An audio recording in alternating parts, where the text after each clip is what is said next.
This is John T for the Boxing Voice, and I'm with head coach down at the Edge Gym, Will Jones. How you doing, Will? Yeah, I'm very well, thank you. Yourself? Yeah, I'm good, mate. Good sparring going on in there today. You've had a few lads in? Yeah, it's a busy day today. We've had West Thurrock Boxing Gym with Gareth Lawrence. He's brought his boys down. We've had my boy Sonny Ali spar, Jimmy Croxton sparred. We've had Alston, the young boy from Repton that we've been looking after. He sparred Frank Arnold. Very, very, very good rounds. And then next is David Adelaide and my boy Franco Ignatius. So I'm looking forward to watch that spar. See how good Franco gets on in there with David, because David's obviously a hot name at the moment. Yeah, well, look, let's get on to your stable of fighters, if that's all right. At the moment, mate, you've got a really good stable, one of the best, I'd say, around London in terms of names. So, first one I want to chat about, is Hamzah Sheeraz. So last time out, he looked spectacular. I think Carl Frampton and David A. quote me. I think they said he is Britain's biggest prospect at the moment. Hamzah, but he done well. Not many people know that he hurt his hand in the first round.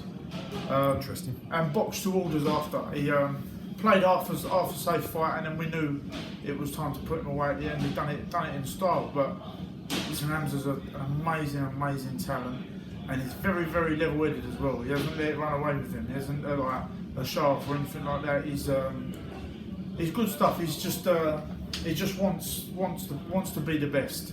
You know, he wants that world title. That's his dream, and he ain't going to stop until he gets there.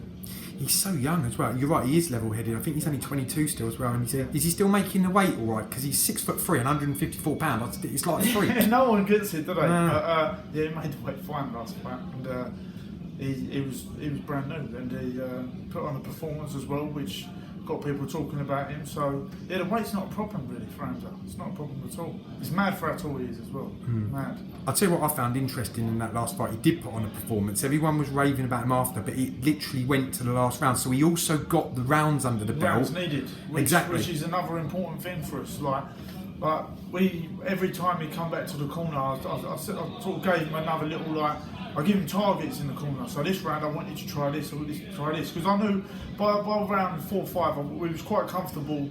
So why not use that time rather than blow him out? Use that time to Hamzah. Let's try like a bit of movement. Let's play with your lead hand. Let's play with your backhand, and then we got him out at the end. And listen, Hamzah is like literally, he's like playing Street Fighter. He's punch perfect how you want him to be. It's brilliant. So where does he go next? Well, there's the talk of the Troy Williamson fight. It's being built up, and if it does happen, it's possibly going to be June, July. I've heard rumours that Troy's fighting beforehand, so if he gets through that, which I think Troy will. Troy's a very good fighter. I've rated Troy a lot, and then we can get the Hamzah fight on and see who is the man in that fight. I do think we do a good job on Troy as well. Okay, and the ultimate ambition, when do we think that he might be stepping up near a world level? I think give him, realistically, and as his coach, within 3 years we'll get to there. Like 2-3 years. Like everyone will want a fast step up, but you've got to do it gradually. A lot of people have done that big step up too soon, and it's him in the face. Do you know what I mean? So you've got to take your time with it, boxing. And he's only young. And you know he's only young. Yeah, spot on. And as you say, if he's only 22, there is no rush. Although everyone wants it now, but getting the right fights. If he could, all my boys would be a world champion now. Have that world title fight now, but take your time, especially at that age. You've got plenty of time in front of you. Spot on. Right, okay, well, moving on, you've also got Ohara Davis in this gym, another great fighter. He had another good win last time out on, I think it was an MTK card. Yep. How was that? Yeah, very good. Ohara's a character.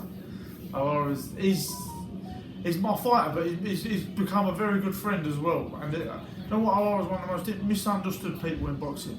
A lot of people think he's arrogant, just a bit shy, just a bit of an arsehole, but all he does is tell the truth, says how he thinks, and just doesn't bullshit. He doesn't lie, and he's just a good guy, really good guy. He obviously won the golden contract, but we're choosing. Ohara and me sat down with his manager Adam Mark, had a talk, and we're choosing not to do the America route. We're going to stay over here. We're going to listen. Well, he doesn't want to go out of his comfort zone. He wants to stay where he's happy, and a happy Ohara is when he performs best. So he's going to stay over here. We're going to line up some fights. Ohara will probably be out June, July. Same card or not? Fingers crossed. Imagine that, same card as Hamzah. Like, Well, I tell you what, I do find great. recently you're finding that when someone's headlining, say if Hamzah is, you quite often find that a lot of the undercard are out of that same gym, so that would be amazing, especially with some of your new pros if they could get out. Exactly that, like Sonny, my boy Sonny as well, if he could get out on that undercard as well, it'd be great for him, great for him as well. So, excellent. Yeah. Any idea of an opponent? What's that for Ohara? Ohara. There's a few names in the mix, but I don't want to. We was looking at was it Robbie Davis Jr. at one point, and Lewis Ritson. Yeah. There's a few names in the mix, but good fights. Yeah, and who's fighting next week? Is it Sam Maxwell? Maxwell's out against the Key Menace Brown. The weekend we're fighting, we've got Umar out. He's out then, so it could be Sam Maxwell as well, like or Key Menace Brown, the winner of that. Do you know what I mean? Excellent. Well, I always got a good relationship with Key Menace Brown, so. Might not want that. A good relationship, you know what I mean? Fair enough. But if it makes money, and sense, if it makes money, get it money, on. Talk to us a little bit about Umar then. That was the one I was going to come on to next. Umar's out next. He's out on the 27th. He's got Levi Dunn. Umar is he doesn't get enough credit because he's side by side with Hamzah in the family, but they're cousins. But obviously Hamzah's the star. Umar's this new boy, the new up and comer, but Umar is a talent, a great talent. I don't think people realise how good he is.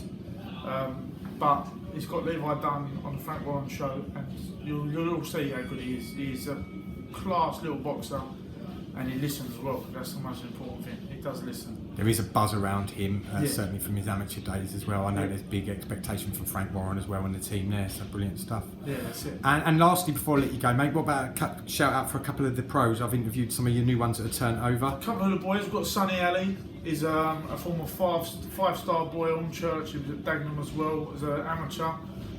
Won I think 4 nationals, a couple of box cups. Won a couple of Swedish box cups as well.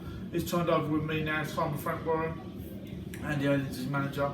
He should be out June, July. He's my boy. Sonny's my gym favourite. He's like my little brother. I'm always on him. Always checking in, seeing how he is. Lives around the corner to me, and I do believe the boy will be a superstar. I really do. He looked very good in super sparring. Lightweight. Yeah, he sparred well today.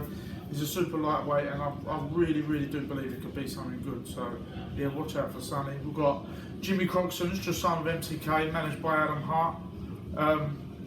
There is not another man in the gym, heavyweight, lightweight, no one is more game than Jimmy Croxon. Will be probably one of the most entertaining start-up pros you'll see, and he had a great spar today, great spar. So look out for Jimmy Croxon's son. You've got my big boy Franco, my heavyweight. He's 1-0 pro. He was with Tony Sims. I don't think Tony Sims could do much more for him in terms of giving him time and that. Obviously Tony's got a gym full of mad talent and couldn't commit to the time with Franco. So Franco come to me, and he's good. He does my head in because all he does is nick water out of this gym. I've got a big case of water by the ring, and all he does is pinch them, leave half a bottle of water over there, pinch another one, and it's just all half bottles of water everywhere in the gym. It does my brain in, but he's actually a good guy, a really good guy. He listens well. He's got sparring with David Adlai in a minute, which will be a great spar, a great test for him, see where we are.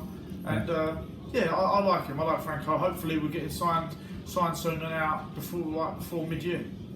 Brilliant, great news. Well, look, Will, always a great chat with you. Thanks for having me down, and I'll pop down and see you soon. No worries. Cheers, as soon as we're out of this pandemic, you can come and I'll get you mixing in with some of the pros on the sparring, yeah? Top man, I'll go on the pads. No problem. Cheers, Will. If you enjoyed the video, feel free to hit the like, subscribe, and share. As always, if you want to support us to the next level, head over to the patreon.com/ThaBoxingvoice. We have tons of exclusive from Border Wars, from Title, betting shows, the list goes on and on and on. But in addition to that, if you guys have questions for fighters, trainers, and promoters, this is where you can submit them. We will run out, get these questions answered, and put it back on the show just for you guys. Appreciate it. Peace.